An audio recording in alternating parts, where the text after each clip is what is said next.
Hola, buenos dias, buenos tardes. How are you? Good afternoon, good evening, wherever you are in whatever part of the world. Hello and welcome to the Jaden Show. I am Jaden Cornelious, your host with Oh So the Most.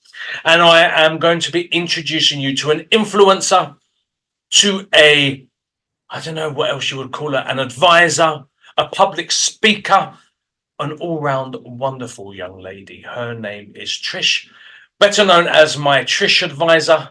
That you're probably aware of her show on YouTube. You're going to be meeting her in a minute. I'm getting the opportunity to have a chat with her. It's going to be super exciting, but let's just check out a little bit of her work, shall we?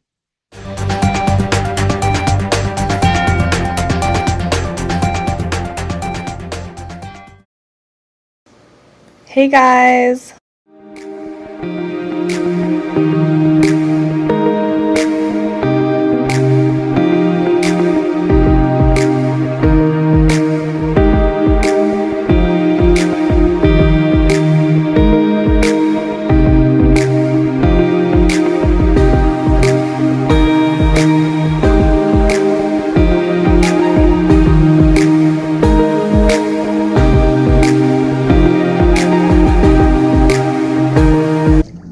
Hey guys, it's Trisha from my Trish Advisor, and we are in the ocean.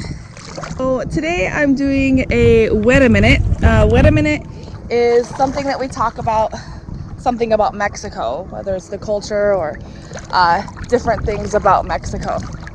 Today I wanted to talk with you guys about sargasso. Hey guys, Trisha here. With Trish Advisor. So I'm just wanting to share something that happened to me recently. One thing about Mexico and Mexicans, they say, let's just say, some very interesting things in very interesting ways. I promise I'm not naked. I do have a dress on. And sorry for the laundry. It's creative way to hang up my laundry. Sorry. But it's what I got. So anyways, so they say funny things. So today I want to call this wait a minute. So in 1 minute I want to explain something to you about Mexico or Mexicans. So I have a guy tell me the other day, ¿A qué hora sales para pan? ¿A qué hora sales para pan? And I look at him, I'm like, what time am I going for the bread? And he's like, yeah, what time are you going for the bread or the tortillas? What does that even mean? He was hitting on me. So in the, I don't know, old days of Mexico, the only time the women would leave the house would be, the younger girls, to leave the home would be to go to get the bread for the evening or the day or the next day, whatever. So they would go get the bread, and that was the time that the men could meet up with the women. So, yeah, ¿A qué hora sales por el pan? That means they're hitting on you. Who even knew? Ay, que sí que no traigo nada de ilusión. Y en el tiempo me la borra. Ahora sí, la llevo en mi corazón. Y también en mi memoria, porque las mujeres son más bonitas que la gloria. Ay, ay. Woo! Gracias. Perfect. So there are 32 states in Mexico, actually as of recently. So I didn't know that until I drove across Mexico. I drove through 18 states of Mexico, including like Sonora, Chihuahua, Durango, but I didn't know that there was actually different states.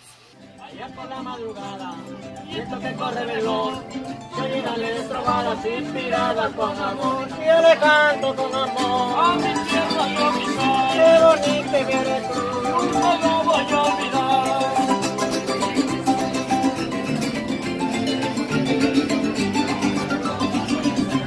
So having lunch at Mercadito, and we get to hear a song from Veracruz.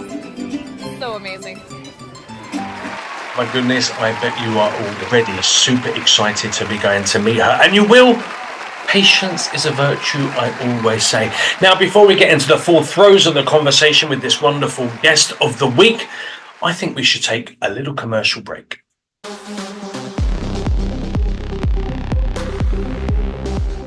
Hey guys, I wanted to take this opportunity to let you know about the Jaden Show commercial break starting now.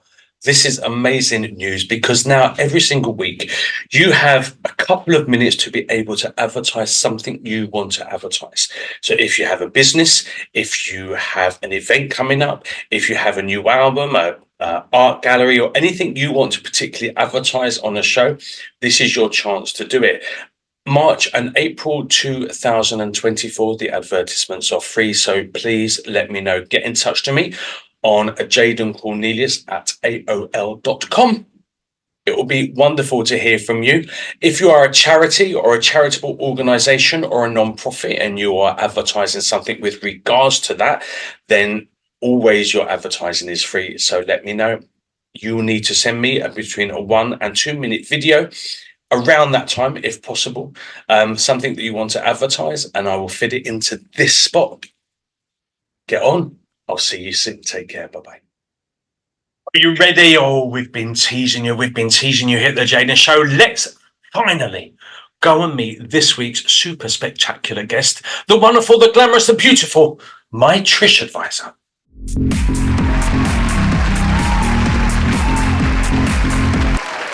The beautiful, my Trish advisor. Welcome to the Jaden Show. How are you, lovely? Yay. I'm good. So happy to be here. Thanks for asking me. All the way in Mexico. What's that? I said you're all the way in Mexico, down the road, around the corner. Oh yes, I know. Like I mentioned, next time we need to do this face to face. I'd love to see your face. Absolutely. Well, you're the first person to say that, darling. Most people want to hide from you. So you are internationally known travel critic, or travel companion, or travel advisor. I'm not quite sure. Now I know, and when I say you've been around a bit, I mean that in the most delicate of ways, because you started in. I've been around. I get around the world. Yeah. So you started in Iowa, but you've done a little bit of traveling even before you came to Mexico. Yes. And it's always funny because people say, what is my Trish advisor? And I was like, you know what? I don't know. But it was a good name. And kind of how that started was I had a few videos that went viral, and then I had a marketing company that I was meeting with about my tour agency, and they came up with the name. And I was like, when they first told me, I was like, that's too good. Like, I feel like I have to be responsible. So yeah, I mean, it's turned into being basically, I'd say, I don't know, also like a travel advisor of Puerto Morelos, but I'm just getting back to especially like YouTube and stuff like that. But I have tours and transfers that I book for people here in the Riviera Maya. And that started just because after these videos went viral, people were very fearful to travel to Mexico.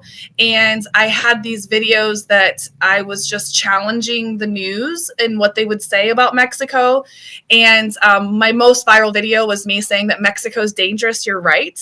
And my point is that Mexico's dangerous like everywhere else. It's not just Mexico. It's not just the United States. It's not just Canada or Africa, or it's everywhere. Everywhere has its problems depending on who you are and who you surround yourself with.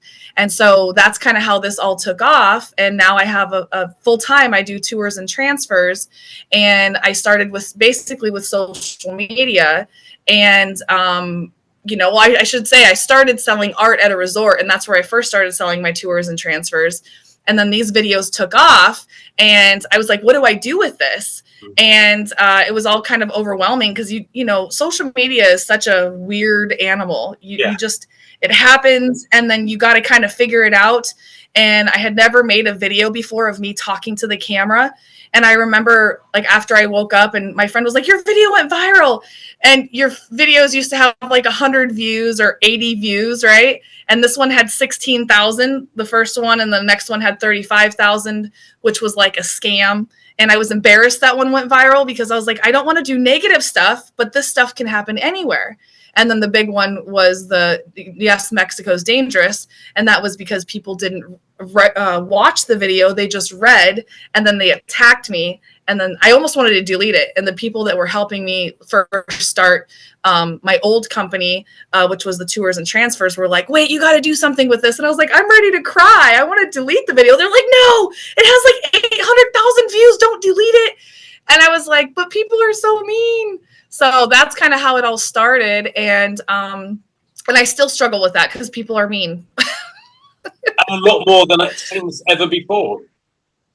Yes. Yeah. Because I mean, people will say they will write to you something that they would never say to you. Yeah. And that's just how it goes. You know, I've had people, and I've had people say things to my face too, but not very often. I mean, normal 98% of the time, 99% of the time, people are like, oh my gosh, thank you, Trisha. You helped us travel here. You helped us move here. But I've had a few people be like, you need to stop filming videos and da da da da. It's like, I mean, I'm not even a big fish, you know what I mean? Like, there's a lot of other YouTubers or whatever that come here and they get thousands of views, and that's not my channel. I don't want viral. In fact, I just want a few thousand. I'm fine. Virality is stressful. So it's really sad that people, they only attack because they've got a nice little screen in front of them. Have you ever seen that? I think it's the kind of thing where there's dogs behind a gate and they're attacking each other behind a gate. And as they're literally attacking behind the gate, even though they could come around and actually physically attack each other. That's actually a great comparison. Yeah, that's like, Jaden, that's so perfect. That's exactly how people are. And but I gotta say, I have great support. I have loyal people that have been very helpful to Diego and I. I mean, they've helped us with so many things, and I have a lot of support, like a lot of support that I didn't expect, and actually I've struggled with because I almost feel like I don't deserve it. And I've learned that I'm suffering from imposter syndrome, and I didn't even know what this word was until about 4 or 5 months ago. And now I'm like, wow, that really hit me over the head with a lot of stuff. So I'm just realizing that I have something of value and I want to help people. And I stopped myself for a long time just because I started thinking, like, you know, who am I to, like, my first thing that like really I struggled with was like my stickers. I have these stickers that I used to put on restaurants, and I stopped because I was like, what makes me think I'm so important that I put a sticker? And I had people asking me for my stickers. And so I'm just learning to embrace what I have and share it with people without worrying about, like, I feel like I want to say I don't care what people think, because I don't. But when people are so hurtful or so, they can be very attack-like, even though they don't say something hurtful, they can like attack you. And you just have to like get over that and realize that I have a bigger presence with people that love me than people that don't like me. And that's hard because that negativity is really easy to kind of give into. And I've never been like a negatively attracted person. Like, I'm a very positive person, and it's a struggle. But I've realized, like, 2024, I was like, I'm ready. I've released 3 videos. I've done 3 events this year already so far. And I feel like I'm just going on and on about myself, but this is just all really exciting because I feel like I'm coming into this new part of me. And I had told my friend, I said, I don't feel like I'm having a midlife crisis. And she finished my words. I said, I feel like I'm having a midlife, and she's like, uprising. And I was like, yes, that's how I feel. I feel like there's something new and powerful happening in my life, and I'm here to receive it, accept it.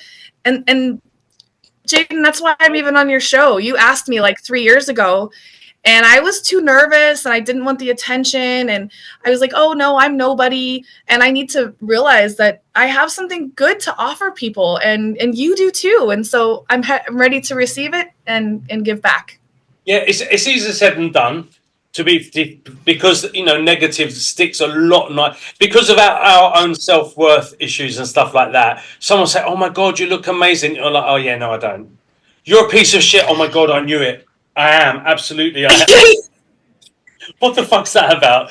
But the thing is, I've got to be honest, like I'm not dissing any particular place, but I have noticed it here more than anywhere else I've ever lived in my life. Whereas some people are amazingly, incredibly, breathtakingly supportive and lovely, but there are a lot of fucking nasties as well. And I've never noticed it anywhere else. And it's quite interesting because it does keep it nicely balanced. But at the same time, I now go, I've spoke about it on other shows as well, where now I do everything. I don't give a shit whether people don't like the color of my hair, whether I'm too fat, whether I'm too tattooed. There was someone on Facebook, because I'm stupid, right? I'm 51 going on 11 at times, right? So, I'll be in photos and I'm going like this. And someone from, the neighborhood sent me an inbox saying, I really feel the need to tell you that you think you are so cool and so attractive. You are vulgar and disgusting. You're always sticking your tongue out. You're acting like a child. You're meant to be someone of talent and, I don't know, like someone that people look towards, and yet you're embarrassing yourself and other people. Please stop sticking your tongue out in your photos. It is vulgar. And I literally, this person's dead now, so it worked. But I literally had to write it back. Voodoo's great. Is this to you? Let me clarify. Is this to you? Yeah, this is what I had about a year ago here because of my, the things I was doing. And I literally had to write back and just say, I just said, my mum always told me that if I had nothing nice to say, then not to say anything. I said, you have two options. You don't have to look at my wall. You don't have to look at any of my videos or photos. You can unfriend me. And that's cool because I actually don't know if I know you. And that's really all right. We probably have met at one of the local restaurants when I've sung. I said, and that's really cool. I said, however, you are very lucky. I don't have a my OnlyFans account. It would be my dick hanging out on my Facebook, not my tongue, darling. And you'd probably pay to see it. It's exactly that. Like people, I remember my friend telling me when social media first started, she went to this big conference and the conference speaker was saying, and I love this, and I've always wanted to do a reenactment of comments, and I'll explain. So she said, you should treat social media like a cocktail party, meaning like, you think of it as if you're at a cocktail party and you're going to be like cordial to somebody, but you're not going to go off on them, like even though you maybe dislike them. And so treat it like a cocktail party. Like there might be some things that they annoy you at, but you're in a public place and that's not how we act in public.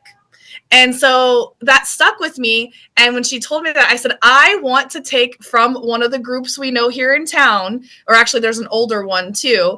And I'd love to create a cocktail party with the conversations. And so how somebody comments and then under that comment, they're like, yeah, you're right. She is such a... So then put that group together, like holding their cocktails, having that conversation, because you would never say that to somebody's face or at a cocktail party, but you'll say that to them online. And a lot of times, like I've had people say, she's so this and that. And I'm like, do you think that I don't see your comments? Like she'll say, talk about me in like third person. And I'm like, I'm reading the comment like you're watching my video, So people have become so detached. And I think with COVID, that made it even worse.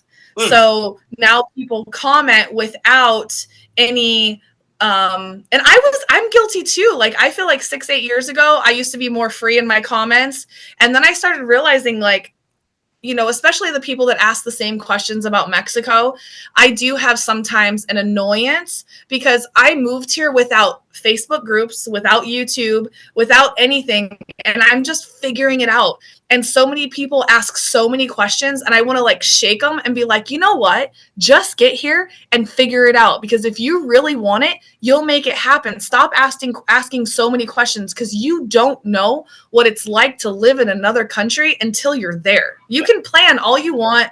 People say we're going to be there in 5 years and 3 years, and we've never been there before. We've been there to visit for a week. Come here for 3 months and at least stay in a local area, and then know, because people move here and then they're completely shocked that it's not what they thought it was.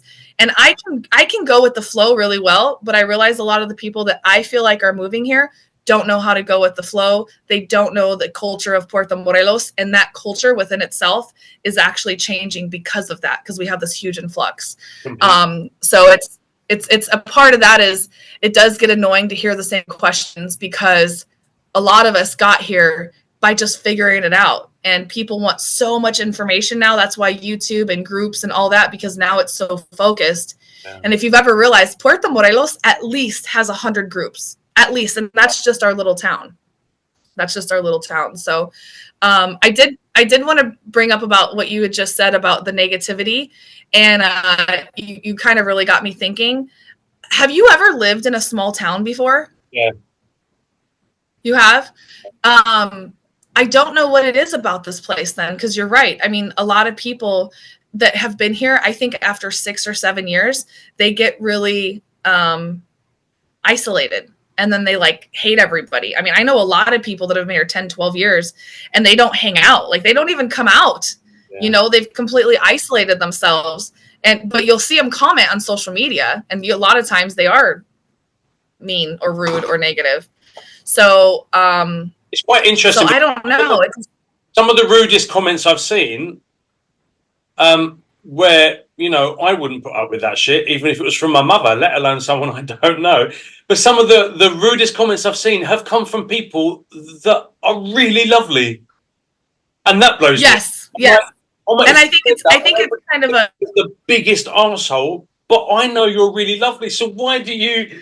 I just don't understand it. I really don't. Well, I think it's like an alter ego. Again, that's like the cocktail party. Like, if people actually said it to our faces, it would be totally different. So, but yeah, I just think that there is a culture that's changing here really fast. And I just did a video. I released 2 videos. I'm back on YouTube. That's been a huge goal of mine for a long time. But it's a lot to manage, and I can edit, but I can't stay focused to edit. So I hired an editing agency, and they have like edited 7 videos for me. And I have my 3rd video coming out. I'm uploading a video every Saturday at 9.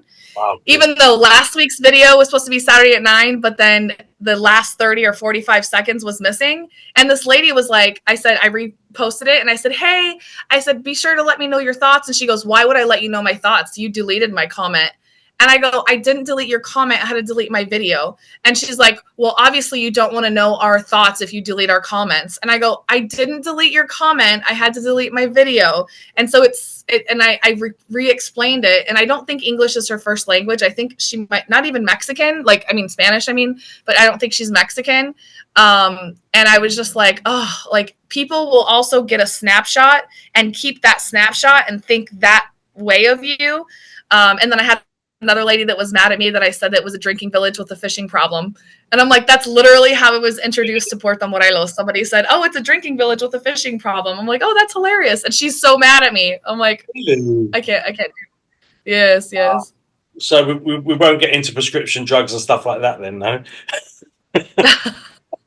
Oh, we could, because I have a whole other thought on that, but because I have ADHD and I'm trying to figure out ways to cope with it. Okay, yeah, maybe we should do another show on that as well. That would be quite cool, because I got a few comments after being here.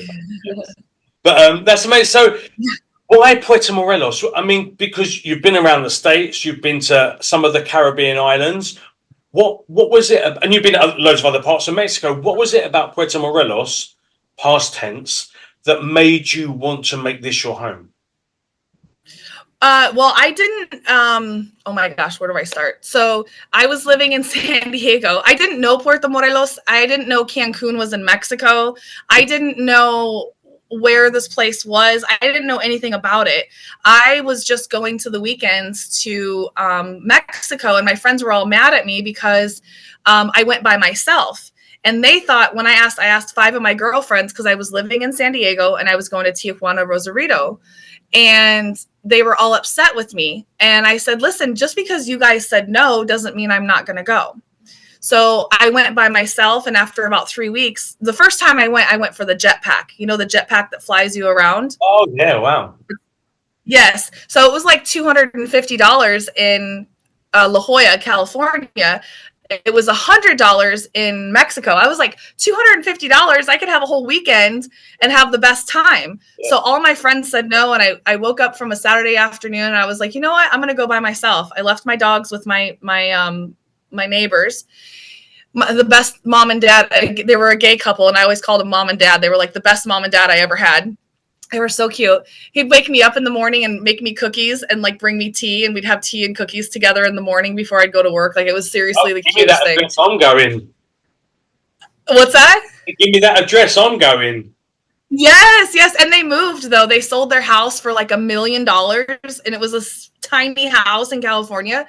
But anyways, they were Mexican, and they were scared to be like, oh my gosh, honey, please be careful. You're going to Mexico. And they're Mexican. And so I started going, and I got an apartment in Tijuana after about 3 weeks because I was tired of going down there and not having a place for my dogs, because my dogs would always have to stay in my car. So we'd go out to eat. We'd go, I went camping and stuff like that too. So then after about 2 months, I was at a party with about 15 people, and they were all like, there was 6 of them or 4 of them that were talking that they were driving to Cancun. And I was like, oh, again, I didn't even know Cancun was in Mexico. I was like, oh, maybe I'll drive with you. And like 15 people looked at me, and they were like, do you know how far that is? And I was like, actually, no. Like, I'm just a driver. Like, I've driven from New York to LA, and LA to Texas, and Texas to Michigan. And I mean, I've just driven everywhere. And so I had no idea what it's like to drive in Mexico, and I had no idea how far this was, but I had money in the bank. Showed it what you drank. No, I'm just kidding. I had money in the bank. I had a car that I was like, I could take this. And they said, well, look at a map. So like, I get out my phone, and I'm like, oh, you're right. That is really far. I was like, okay, I'll go to Mexico City. That's only like I could do that in 10 days, like from San Diego. So we partied with them on a Saturday, and then I drove across the country with them. It was supposed to be Tuesday. This should have been a sign. But then their car broke down, and so we had to leave on Wednesday. So then we took 16 days to drive across Mexico. But when we got to Mexico City, they would wake up like they knew I was going to Mexico City, and they thought I was going back. And I had, in the meantime, I had a really good job at the sales company, and I had to talk to my boss, and she told me no, I couldn't go, because she's like, you just got back from Trinidad, Tobago, and Grenada. How are we going to let you for another 10 days? And at my old job, my commission was $75,000 a month. Well, I did $130,000 in September, and I did $130,000 in October, but by October 20th, because we left like October 23rd or something like that. And I said, listen, I have 4 months of work in 2 months, and I'm an independent contractor. You really can't tell me no, but I'm still going to go to your boss. So she was on a cruise to Ensenada, and I was showing her around Ensenada, and I said goodbye to her. While she was on her cruise, I made the decision to go ahead and do the drive, because I called her boss, and he said, okay, Trisha, I'll give you 10 days, because he couldn't argue with me. Like, I was like, I have 4 months of work in 2 months. Yeah. So, because I was after I came back from Trinidad, Tobago, and Grenada, I was a whole other person. I was excited. I was doing in-home sales. So I would tell people about my trip, and I would get them excited, and then they'd buy windows from me. They were buying windows, roofing, heating and air conditioning, all this construction stuff. Wow. And I did so well after that trip, because I was refreshed and I was renewed. And this is why a lot of what I do is I want people to take vacations, not because I'm going to make some money, but you need it. You need it. Your vacation is like a renewal of your soul, your mind, and your body.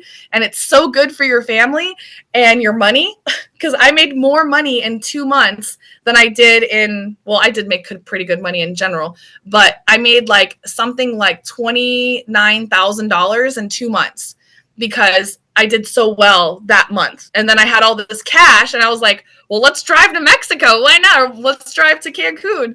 So yeah, so then I just drove. We got to Mexico City and we woke up and they were like, are you still going? And I'm like, you guys, if I'm here, I'm still going. And I had my 2 dogs, Peace Out and Sassy.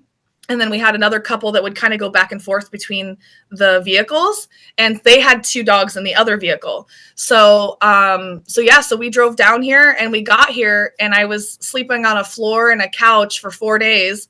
And to this day, her name's Luz. A lot of people know her. A lot of people love her. But she wanted me to stay and she'd cook for me. And I told her, I was like, Luz, I got to get my own place. I've been driving across Mexico. I slept in a hammock, in my car, on floors and couches. I mean, just in areas, we did everything super budget, even though I had money to spend. Everybody was on this tight budget, which I'm kind of glad because the money did last me a little longer because of that.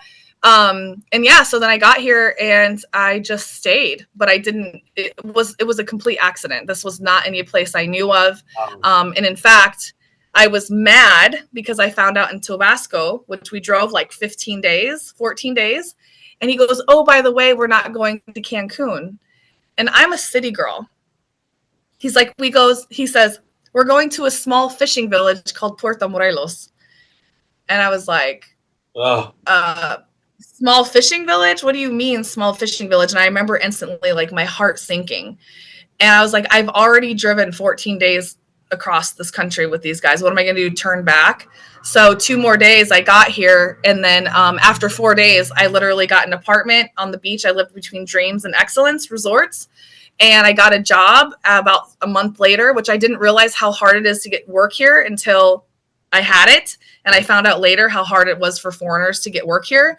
But I started selling art on the resorts and I became their top sales rep. And in fact, I became a person that they didn't allow my manager to manage me anymore because he got like jealous of my sales. It was really frustrating because I'd call him excited about my sales and he'd get mad at me. Like I wanted to be the one to sell this piece of art because it was a very expensive piece. It was like $4,000. Wow. And I was the first person to sell it. And I called him and I was excited about it.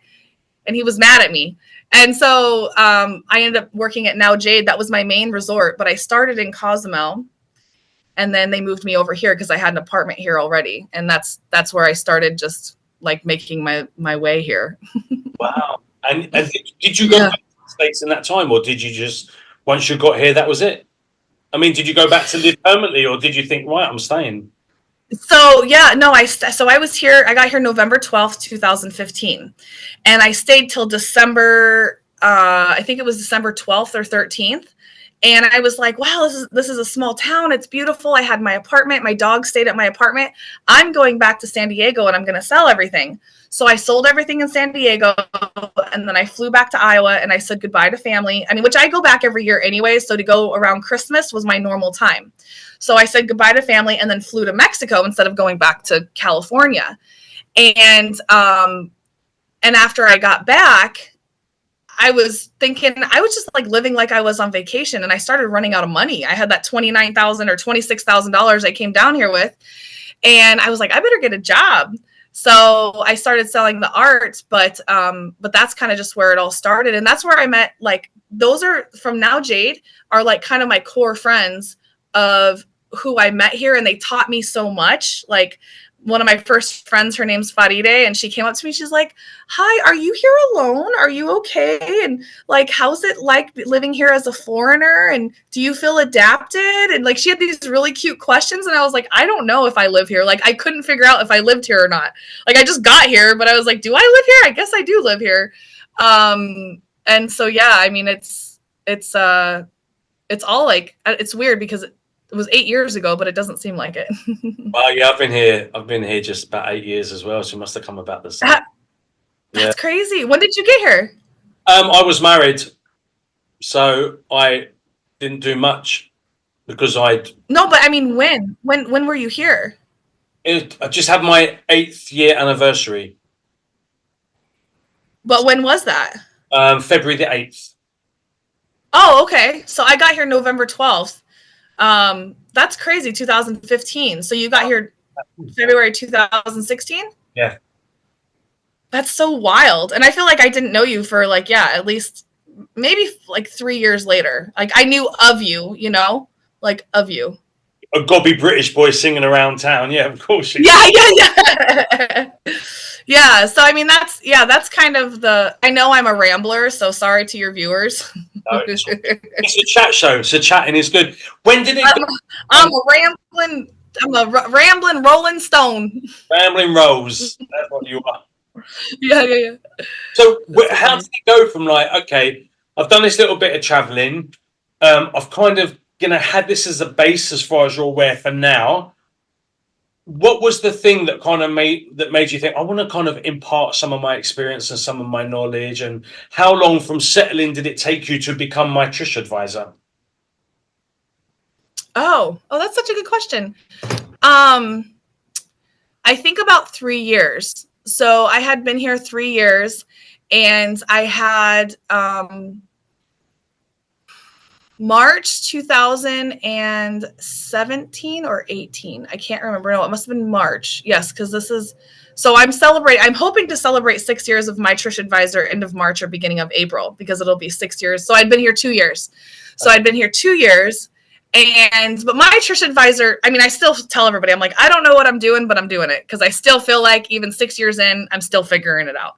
And I still don't know what I'm doing. But what had happened was I was working at the resort, I was packing up the art, and all of a sudden my phone was blowing up. And I was like, what is going on? And everybody's like, are you okay? And something happened in Tamaulipas, which is on the other side of the country and a whole other side of, I mean, it's just not this area at all. And they had issued this warning for traveling to Mexico. And of course, Mexico, it's like, don't travel to the United States, but something happens in Florida. It's like, it has nothing to do with the rest of the country, you know? And so I was going home, and I remember thinking, like, I need to do a video. I need to tell people not to cancel their vacation. And so I went to Tacos Nesa, which I was going to go home. But again, this is before I knew anything about filming and setting the background and keeping people's interest. I remember, like, I can't just go film at home. I should go to a taqueria and film from a taqueria. So I went to this taqueria, and I sat there by myself, and I recorded this video, and I said, you know, and this was before, hey guys, Trisha was my Trish advisor. This was like, hey, I'm sitting here, and I thought I was just talking to my friends. Like, I didn't know that this was going to reach other people I didn't know. I'm like, hey, I just want to let you know I'm sitting in a dangerous area of Mexico called the La Colonia, no, in Puerto Morelos. No, it's like the area that people don't go to, but I'm by myself. It's 11 o'clock at night, and I feel completely safe here. I just want to let you know that if you cancel your vacation, you're missing out on amazing food, amazing culture, and people, da-da-da. So I upload it. It's like 12 o'clock because I used to get off at like 11 o'clock at night. So it's like 11:30, 12 o'clock. It's got to be at least midnight. So I upload it, and I wake up the next morning, and my friend's like, your video went viral. I was like, what are you talking about? And it had like 16,000 views overnight. And that was just on my personal page. And so that's just kind of how it started. And then people started asking me questions. And then I kind of didn't want everything on my personal page. And so I already had this other business called Adventurous Spirits Tours. Okay. Nobody could spell it. Nobody could write it. You know, it was two S's together. So it didn't make sense. And so when I met with this marketing company to help me with that, they said, you're really competing against everybody with tours and transfers. They're like, but you're this American girl living in Mexico. Do something with this. And that he was showing me the viral video, because I had 2 other videos after that. And he asked me like 6 times, you didn't pay money for this? And I was like, no, what do you mean? Like, I didn't even know you could put money into videos to help like sponsor it. You know what I mean? And I was like, no, it's organic. He's like, this is organic. I didn't even say organic because I didn't even know. He's like, this is organic? And I'm like, yeah, it's organic. What do you mean organic? Like, I don't even know what that means. And he said, do something with this. And then so the next meeting, he said, we're going to try to come up with a name for you. So he calls me. He's like, Trisha, we're ready to meet, and we have a name for you. And I was like, okay. So we meet at Peekaboo. It's an old cafe that used to be here. And he's like, Trish advisor. And I was instantly like, oh my gosh, that's too much. because people here are obsessed with TripAdvisor. Yeah. And I was like, no, that sounds like too much responsibility. Like, I'm not a responsible person. Love it. And so there is a girl out there named Trish Advisor. I offered her $100 for her Facebook, and she said no. And so I didn't look at her Facebook for years, and I just looked at it maybe a year ago. And her last post is, "Stop messaging me about Mexico. I don't know anything about Mexico. I don't live in Mexico. Stop messaging me." And I'm like, well, I mean, you should have let me take it. Yeah. But she said that she would eventually do something with it, but she's never posted on it again. So that's when they said, well, you could do our Trish Advisor, the Trish Advisor, and then my Trish Advisor. And I was like, I like my Trish Advisor because it's like, she's mine. She's mine. So yeah, so it worked out well. And I don't know what my Trish Advisor is. Your Trish and you advise on, I guess, aspects of your life, right? And journeys that you've had. Because you're not you're going around other parts of Mexico now and doing things as well, right? It's not just limited to one small fishing port in Quintana Roo. No, and actually that's something that I'm really struggling with. Because I'm so much more than Mexico. I have so much I want to share that is not related to Mexico, and a lot of personal struggles, a lot of emotional things that I'm going through. I'm okay to share those. Like, I'm a super open book. But it's funny because living in this town, I have become more closed because people, I don't know, it's hard. It's really hard because people are violent. And I've always been such an open book, and very open about my struggle, very open about my history with abuse and drug addiction in my family, not myself, but my family and friends, and things that I've dealt with as being that person that's constantly in abuse and things that I couldn't control as a young child, and now realizing that, like, with my ADHD, I'm realizing that I believe that my ADHD stems from trauma. And so I'm learning this. And so these kinds of things that I want to help people travel to Mexico and get on vacation, but I also want to share my struggles and show people that, like, there's people out there that are struggling with the same thing. And when you have somebody that is, like, being honest and clear about what's going on with them, you realize that we're all struggling. Like, social media is a lie. Social media, everything looks nice and beautiful and awesome. And my life is amazing. Don't get me wrong. My life is amazing now. Yeah. Now. But not always. Now it is.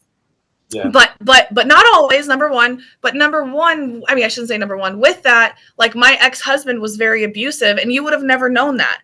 But now I've married an amazing man, which you know him. Diego is, like, the kindest, sweetest, goofiest, funniest man I've ever met. And this is real. Like, yes, we have our problems. Yes, he annoys the shit out of me sometimes. I annoy the shit out of him too. But we're home together all the time. You know what I mean? And we work together. And I mean, we work together, but, like, he takes some of my tours and my private tours when he can. But we're together a lot. But we don't have abuse. We don't have, like, a toxic relationship. We trust each other. And that was something that was harder for him than it was me, because I think in the Mexican culture, there is a lot of insecurity and jealousy. And I think that's across the board. And infidelity. But living in infidelity and living in a tourist location, this is very easy to cheat. Yeah. Women or men are here for a week or 10 days, and they're in and out, and that happens. Yeah. And it's easier for it to be not seen. I mean, it's easy for it to be seen, don't get me wrong, because it's a small town, but it's also when most of the people I know that were like that, like, worked in the resorts, because they have women that come in, or they're waiters or waitresses at the restaurants, because they meet them, they connect with them. And, women especially are coming here to blow off steam. Oh, I shouldn't say women. I just know this from as being a woman, that women come here all the time to party, and then they meet up with a guy, and then before they know it, they think that they're in love. And I've seen it multiple times where that person has a 23-year-old Mexican lad. Yes. And they fall in love, but they don't realize they're not the only one. And because, I had one guy that I knew that was entertainment. He had a girlfriend in the UK, Australia, the US, and Canada. And they all thought they were the only ones. And I knew one of them, and I had to tell her, listen, you are not the only one. This girl, because she was like, I think I'm going to move here to be with him. I was like, it's a lie. And she got mad at me. And in fact, Bada Bada, back in the days, him and I got in a fight at the bar because he was trying to take her. And the police used to go by the radio. There was this one police officer. He'd go, Patricia, every time he'd go by my house. Well, they were the cops that showed up, and they pulled me off the guy, and they kicked him out of Bada Bada. They're like, Trisha, just go back to Bada Bada. We'll get rid of the guy. But it was so frustrating for me to see that, because there is a lot of ease and infidelity here. And so Diego and I, being in this area, and he doesn't work in the resorts, and I don't work in the resorts. That's another thing, because I do believe it's very prevalent there. But us just being a married couple, that is a common thing with. I didn't realize this. Even as friends that I have here, there's a lot of people that have issues with insecurity and them thinking their wife or their husband's cheating on them. Well, I'm like, that. So maybe this is a new show for you. That it's actually the swinging capital of Quintana Roo. Wait, like capital? The swinging capital of Quintana Roo is here. Darling, I couldn't even get anyone's bloody phone number, let alone a shag. Not that, and I don't. So I want to know more about that, because I know people that are swingers, right? I know people that are swingers, but I'm sus as the Gen X. I'm sus with other people, but it's like I'm trying to tell myself, like, I don't care. But I'm like, it's not that I care. I won't change anything with them. I've never been asked. Yeah. Well, no, I did ask a friend, and she said no, but there were just things that we are observing, and I'm like, okay, I'm not an investigator, and I'm not stupid, but I don't know. This just doesn't seem. That's so funny that you say that, because I know one couple is for sure. Apparently, it's synonymous outside of Quintana Roo, that this is the swinging capital of Quintana Roo. And I'm so oblivious. I am so oblivious. Seriously. I'm suspicious. Yeah, suspicious. But I don't actually know. I know one couple, this one girl was wearing a necklace from Desire. And I looked at her and I go, oh, is that a Desire's necklace? And she's like, yes. And I was like, all right.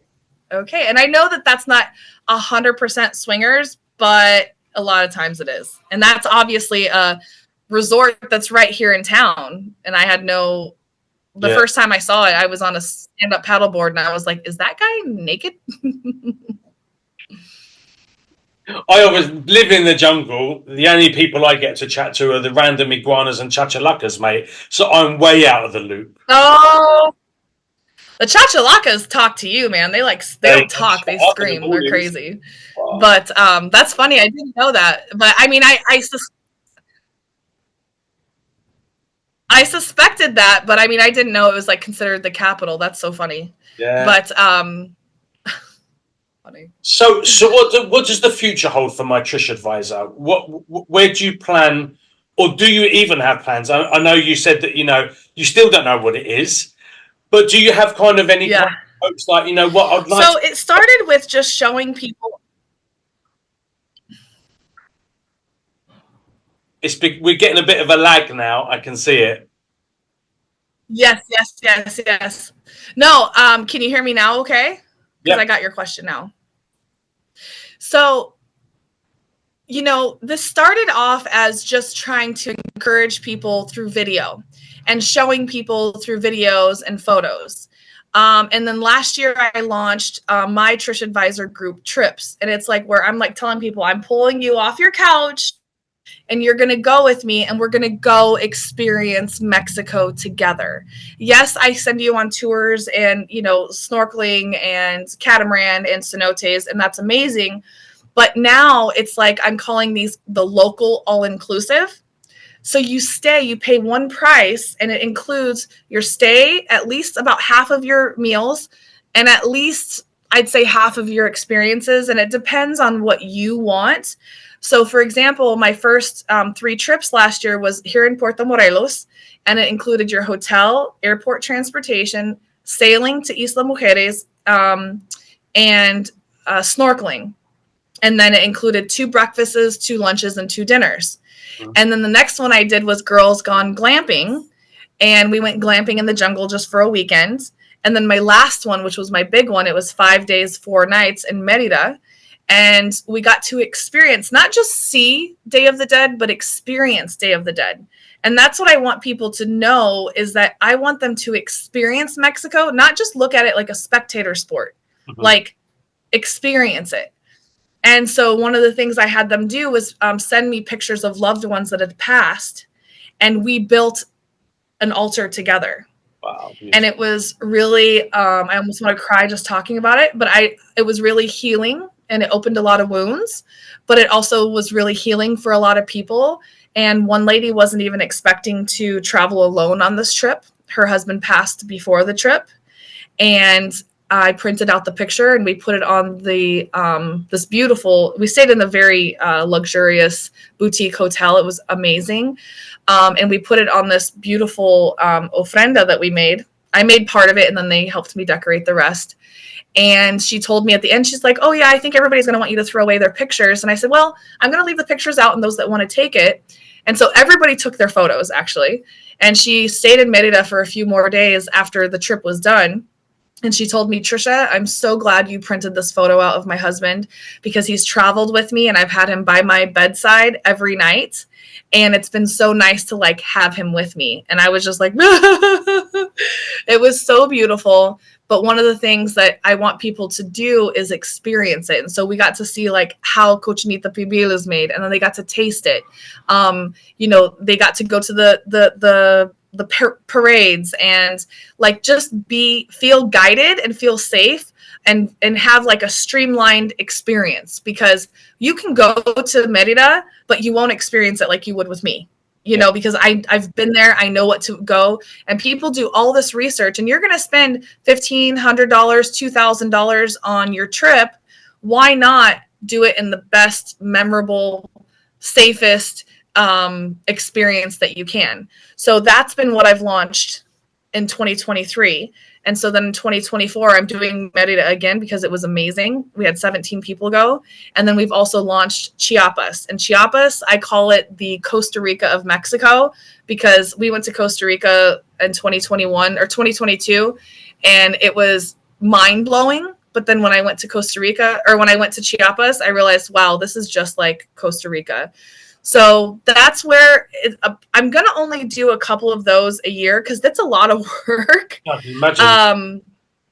But it's a lot of hands, like it's hands-on, like boots on the ground. Like you guys have seen my videos and you've seen this, but now it's like, it's a different experience going with me and with my husband to a place that you've never been before. Maybe you've been before, but now it's a new experience and something unique, because it's a My Trish Advisor group trip, and we're going to have a blast and we're going to learn, Yeah, that's amazing. And a lot of people come to Mexico, staying there all inclusive, and they think they've experienced Mexico. I remember lots of people, you probably noticed it as well back in the, back especially 7-8 years ago, you would come to this side of La Colonia, and we would be some of the only güeros here because it was too Mexican. And I lived in a couple of other places in Mexico, and even this ain't Mexico compared to the Mexico that I lived in before.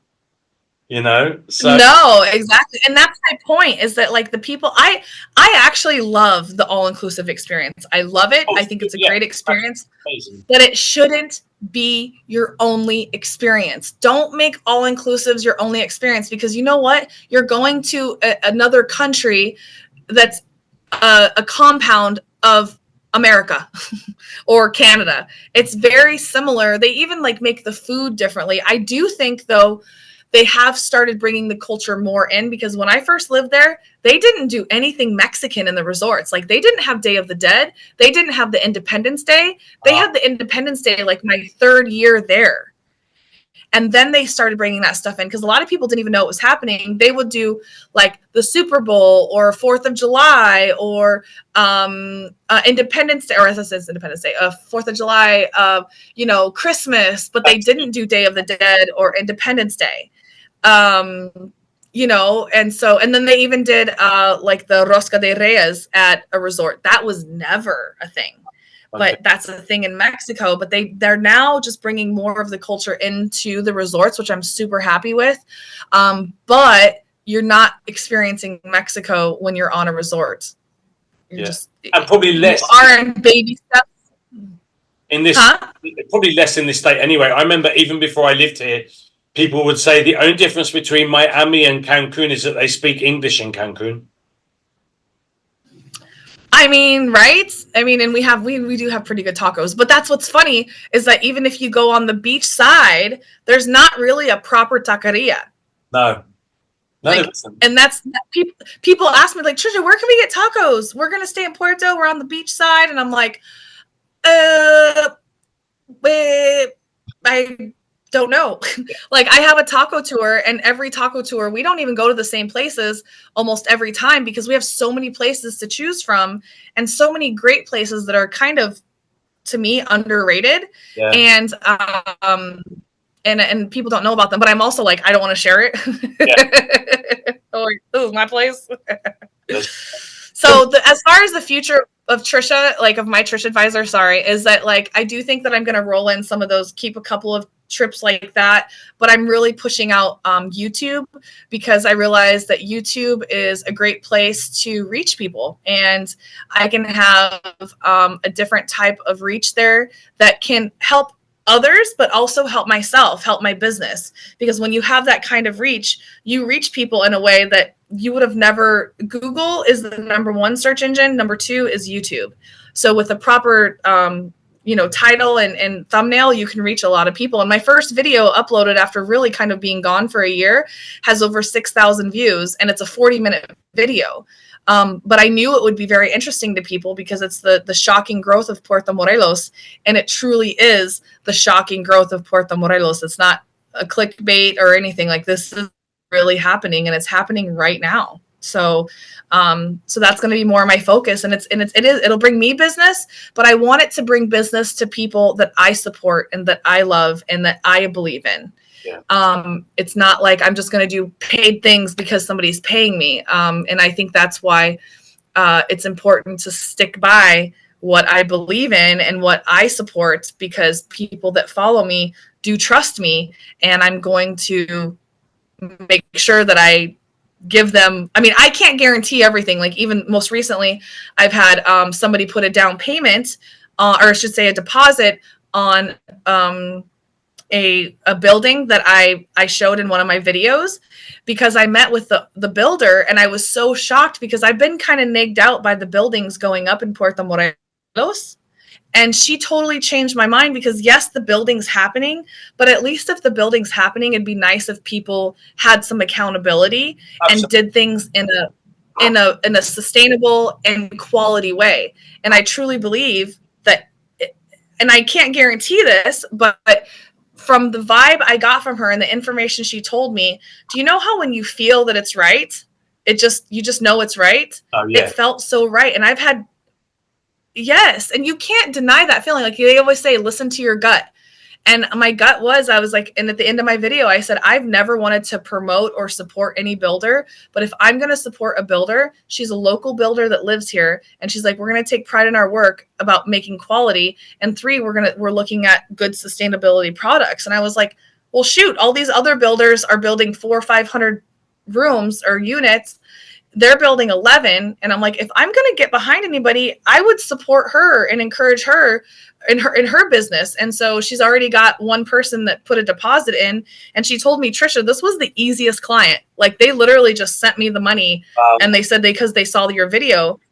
Yes. And I said, we build a relationship with people. Like, Jaden, there's a lot of people that you think that don't watch you, but they do. They don't comment.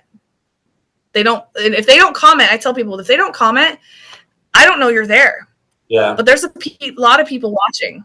And so when they watch you, they connect with you, they build a friendship with you. And people come up to me all the time like, Trisha, I feel like we should be friends. You don't even know me, but like, I get you and we need to be besties. And it's because I am who I am on video. You are who you are in video. Yeah. So when they meet us in real life, it's like, oh my gosh, like I know you and I know how you are. I know how you think. Yeah. And they want to know you more. Yes. So, but it's hard, right, to put yourself out there sometimes. Well, not only is it hard, but I mean, it's like what you were saying earlier about it's a very industry, and you know, like people don't realize that we can only continue with the support of the people that are watching and interacting with us. And you know, I remember releasing a single a couple of years ago, like a reggaeton track with another, you know, amazing artist from Quintana Roo. And you know, it's in English and Spanish and reggaeton and everything. It was just amazingly fun. Shot all around Puerto Morelos. It was just such a beautiful thing. And 3 major record labels, one in Spain. I haven't seen this. I need to see this. Yeah, I'll send you a link after. One in a record label in Spain and 2 in the States were like, we love your work, but you don't have enough YouTube followers. Oh yes. But we're not yes. And people don't realize that one click of that subscribe is, you know, is feast or famine for us. It's life or death for artists and entertainers. And going back to as well with negativity and things like that, I think what's happened now we've seen not only the fragility of entertaining, the fragility of travel, the fragility of who we are as a human race because of the whole COVID situation, and how in less than a minute, everything that you know as your truth can change. You don't know whether you'll ever see your family or even your neighbor again. You know, so I think now people are a lot more vocal, a lot more arsehole-ish, because I think our lives now are based on fear rather than love.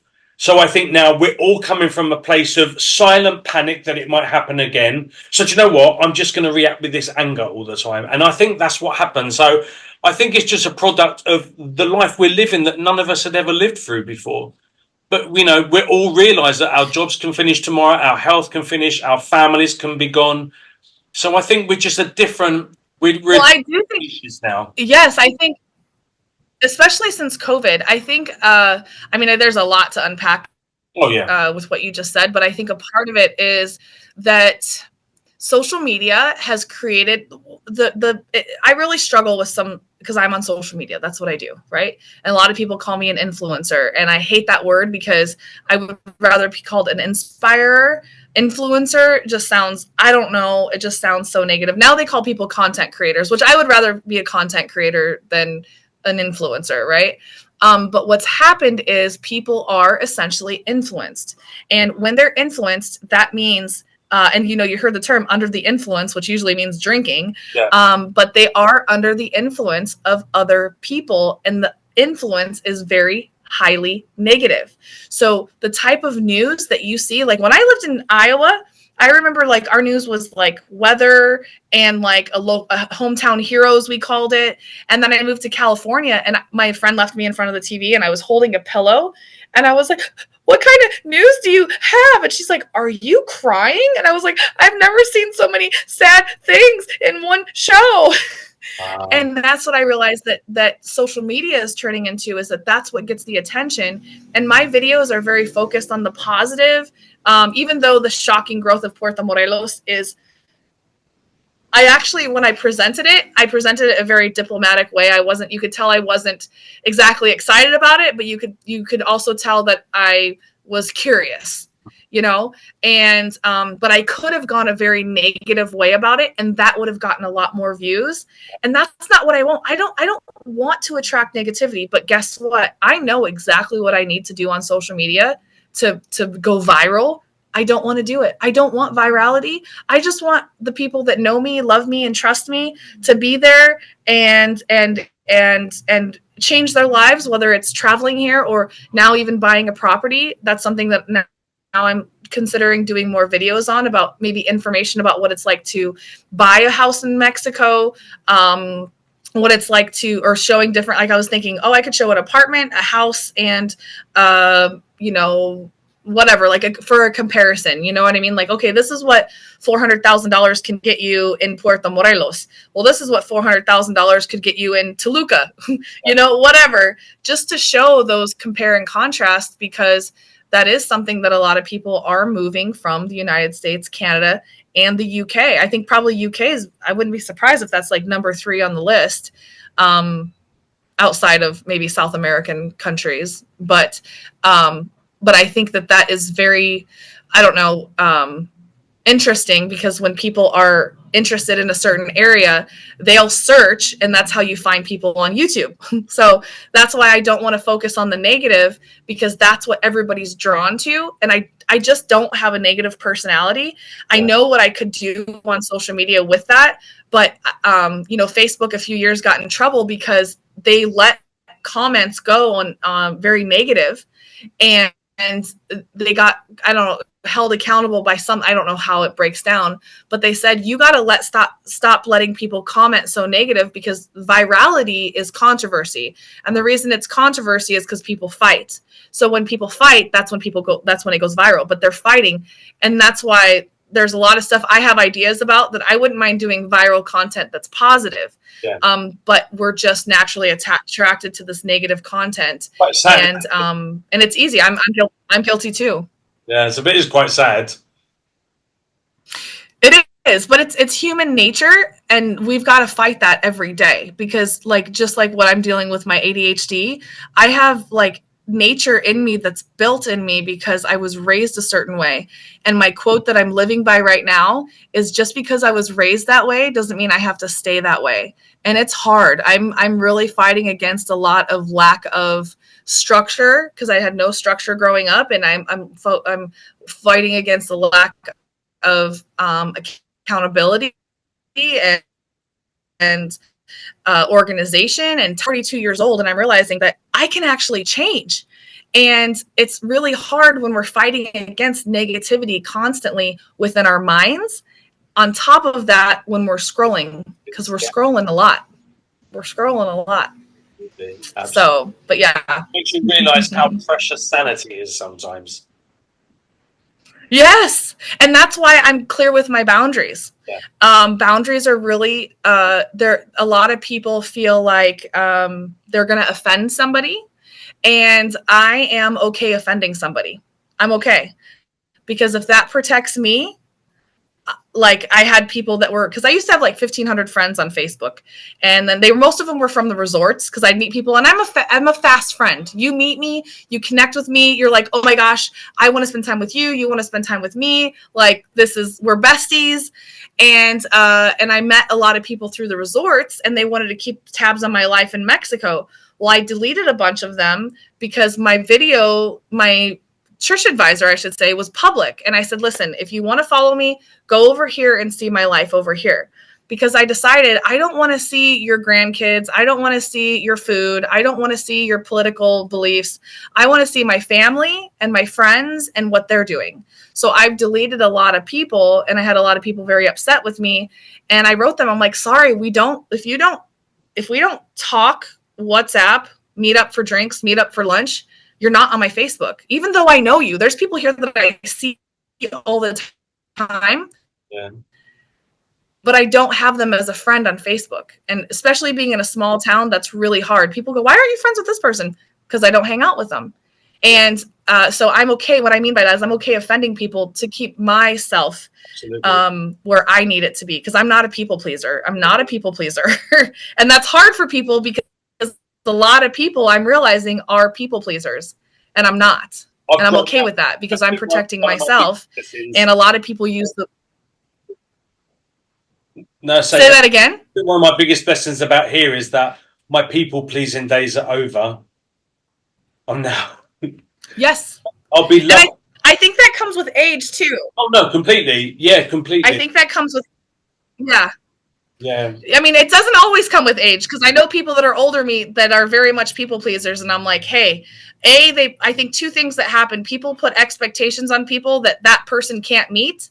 And I tell people all the time, I won't get back to you right away. I'm terrible remembering your birthday. You know, I have these things. I'm a good friend. When you need me, I'm a good friend. But there's just things that I'm not good at, and don't expect me to be somebody I say can't be, because there are certain things that I am working on, and they see that, and my friends can appreciate that.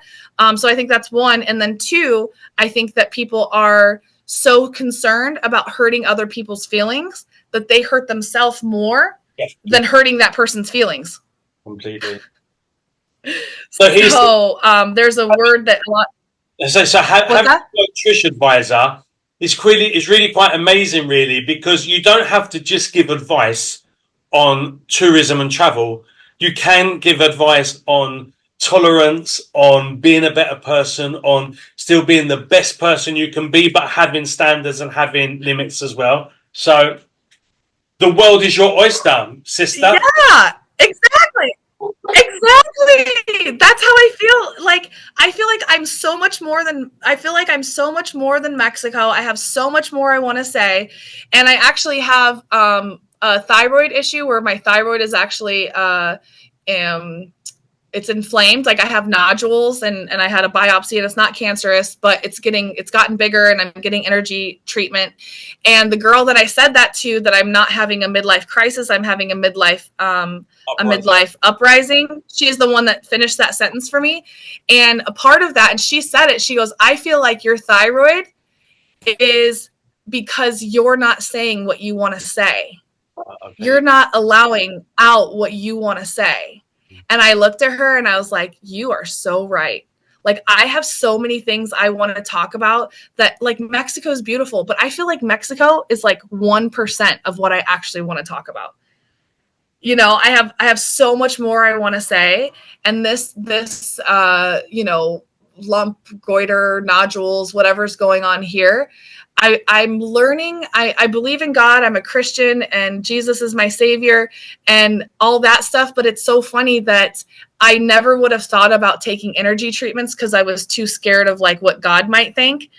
And realizing what energy is like God created energy. God created my body, and he knows exactly what needs to be done. My body knows exactly what needs to be done. And after one treatment, the clearing of my throat that I used to go because it was pushing on my esophagus was gone. Wow. And I realized, like, this is real. Like, the moon affects our body. The sun affects our body. The energy that we have just being around nature. I think that's one of the things that attracts people to Mexico, or I should say Puerto Morelos especially, because we have our feet in the sand a lot here. And we have our feet exposed more, I think, than if we lived in LA or New York or Chicago or anything, the UK. We put our feet in the sand and we're like connected with the earth in a way that we've probably never been connected anywhere else. And there is something about that. I don't know. I'm still exploring that. But having this to be better, it's not healed, but it's better. And then her to speak about how she feels like you have so much more to say. That's exactly how I feel. That's why I'm starting back my YouTube, because I know I have things I want to say. I want to help people, and I want to be honest and real and an open book. And I'm going to talk a lot. This is probably like your longest video ever. And it's being your authentic self. Who could want more than that, right? Yes, exactly. And it's scary because people are going to judge you, and people are going to be angry with you, and people are going to say mean things. But when you're yourself, that's when the people that love you are going to stick by you and stick up for you. Absolutely, absolutely. So you are the queen of YouTube, but where can other people find you on social media? Let me fix my crown. I'm definitely not the queen of YouTube, but thank you. Yeah, oh yeah, you have a crown. Yeah, so I'm on Facebook, Instagram, and YouTube. I have a few people that are begging me to get on TikTok, and I do need to be on TikTok. It's funny, I've had 4 clients find me on TikTok, and I have 2 videos on there, and they were uploaded before COVID. But yeah, Facebook, Instagram, and YouTube. I'm uploading on YouTube every Saturday at 9 a.m.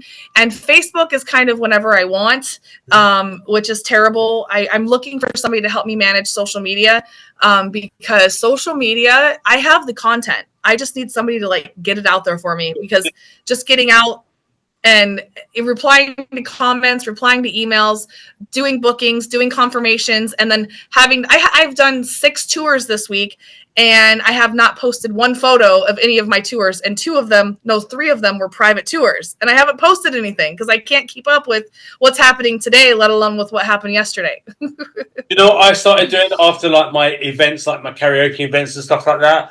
I'd get home and think, right, I'm going to take time out. I'm going to sit on the loo and I'm going to create a folder straight away. So that's where we get it all done. I'm not doing anything on the loo. I'm just thinking, I'm sitting here waiting to see if nature takes any course it needs to. I'm here open for, whatever needs to be done. Yeah. While I'm here open for whatever needs to be done, I'm going to be creating a new album. So before I even get to bed that night, I've downloaded and then deleted all the photos, ready for the next potential opportunity the next day. Yes, there's somebody that it was like a meme or something. They're like, how does it make you feel that when you get a reply to a WhatsApp that it's most likely somebody on the toilet or something like that? I was like, that's exactly it. Well, some of the best songs and sermons have been written on the loo as well. So it's just. Oh, I would have. It's where it's I feel like time. The best things happen in the shittiest places. Really? Absolutely. My Trish advice. So much for being on my show. You're bloody wonderful. I've had even my dogs. I love you. Under the 40 shows I've done, my dogs have never been vocal, but they're obviously loving the interaction today. Oh, because even they're going on, Carly, shut up, I'm talking. Yeah, I'm surprised mine haven't barked once. Like usually there's something going on, and I try to record at home and I have to stop because my neighbor's dogs are barking or they're barking, and this whole time mine haven't barked. So, so that's a miracle. I'm trying now because I'll never get anything done. So I live in the jungle in a little mini refuge in Mexico. It is what it is. My authentic. I need to come see you. I want to see you, and I would love to do another one like this, but face to face. I think that would be super fun. Let's chat about some deeper issues as well. It'd be nice to get down to some gritty stuff as well that people are too scared to talk about. Oh, no, I would love it. Like, especially about ADHD, because I'm learning about myself and I'm realizing that can help others. Because a lot of people are so quick to go to medication, and I have not gone to medication. I'm doing like coping skills. It's not perfect, but I'm getting better. And so those are really topics that I would love to talk about. We'll do it. I have so many things, but yes. We'll have a cup of tea soon, and we'll. Thank you so much for having me. You are. Yes, I appreciate you. And I want to say thank you for having me. I had a lot of, years ago when you asked me, I just didn't want the attention, and I didn't want people to feel like that I think I'm important. Like, I don't know. And that's when I learned that's what imposter syndrome is. So when you asked me for this interview, I was like, it's a yes. I love you. I support you, Jaden. I love who you are. I love what you've created. I love your energy, and I love your singing. And I'm just thankful that you asked me to be on your show. I really appreciate you. And I'd love to get to know you more, because we always just see each other in passing, but let's have drinks, coffee, or tea, maybe. You're on. You are so and thank you so much. It's so lovely to catch up with you literally when one of us is not doing karaoke. Yeah, but Dua Lipa, it's terrible. I probably am your worst singer, but I love to sing, and I'm sorry. Don't you worry. My Trish advisor, you're wonderful. Te quiero mucho, and we will be in touch. Te quiero mucho. See you later, darling. Take care of you. Thank you. Bye. Well, if you thought that was a long show, I can guarantee you I could talk for longer and longer and longer with that young lady. She's bloody wonderful. She's bloody interesting, and she's such a good girl. Please go and follow her on her Facebook, on her Instagram, and definitely subscribe, like, and share her videos on her YouTube channel as well. You can also visit her .com site. All the information was running along the interview, so you've had plenty of time to pause, write it down, and now you've got the opportunity, because the show's finishing, to check this young lady out. I want to thank you so much for coming and watching my show. Trish, thank you so much for being on it. You lovely people at home, I hope you have a wonderful week. I hope your past week was really exciting, and I hope your future week is even better than it was the last week. I'm already looking forward to seeing you next week on the Jaden Show. I'm going to leave you with a bit of pop music by, I think, Jaden Cornelious. I'll see you next week. Take care, you. Bye-bye.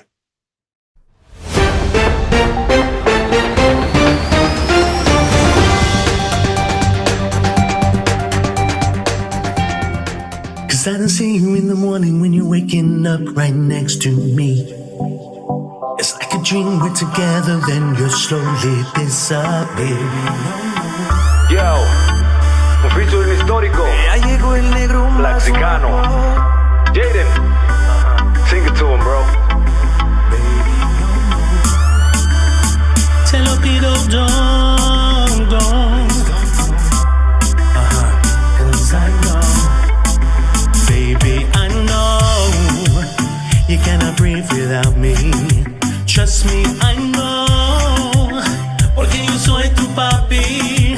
Baby, I know you cannot live without me.